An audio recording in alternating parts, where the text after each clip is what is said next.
கட்டுப்பாடுகள் குறைவு காரணமாக இது நடந்திருக்கு. எதிர்க்கட்சி தலைவர் சொல்லியிருக்காரு. எடப்பாடி பழனிசாமி போலீஸ் பாதுகாப்பு சரியா இல்லையா? அதெல்லாம் நான் சொல்றேன். நீங்க அப்படிலாம் ஏற்க முடியாது. இப்ப மற்ற இடங்கள்லாம் பாதுகாப்பு அவருக்கு பண்றாங்க.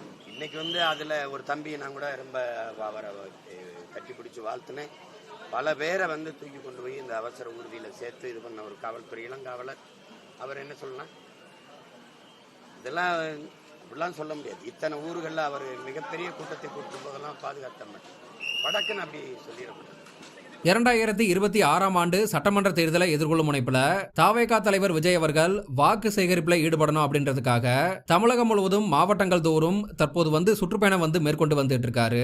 இப்படி இருக்கக்கூடிய சூழல்ல கரூர்ல சுற்றுப்பயணம் மேற்கொண்ட போது அதிகமான மக்கள் கூட்டம் கூடியதால கூட்ட நெரிசல்ல குழந்தைகள் உட்பட 39 பேர் பலியாகி இருக்காங்க.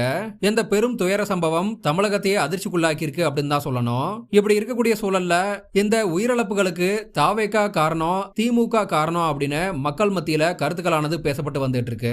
ஆனா இது குறித்து செய்தியாளர் சந்திப்புல பேசிய நாம் தமிழர் கட்சியின் ஒருங்கிணைப்பாளர் சீமான் அவர்கள் இந்த உயிரிழப்புக்கு அவர் காரணம் இவர் காரணம் அப்படின்னு சொல்றதை விட்டுட்டு நடந்தது நடந்து போச்சு, இனிமேல் போன உயிர்களை கொண்டு வர முடியாது, இனிமேல் இப்படி நடக்காம பாத்துக்கணும் அப்படின்னு தன்னோட கருத்தை தெரிவிச்சிருந்தாரு.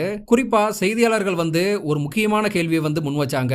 அதாவது பாதுகாப்பு குறைபாடு காரணமாக திமுக அரசு பாதுகாப்பை சரியா வழங்கல அப்படின்றதுனாலதான் இந்த பெரும் துயரமானது நடந்துச்சு அப்படின்னு ஒரு கருத்து இருக்கும் பட்சத்துல செய்தியாளர்கள் இது பத்தியே கேள்வி எழுப்ப இதற்கு பதில் தெரிவித்திருந்த சீமான் அதெல்லாம் சொல்ல முடியாது, பாதுகாப்பு குறைபாடுலாம் இருந்துச்சுன்னு சொல்ல முடியாது, பாதுகாப்பு விஷயங்கள்ல குறைபாடு அப்படின்னு எதுவும் சொல்ல முடியாது அப்படின்னு தன்னோட கருத்தை தெரிவிச்சிருந்தாரு.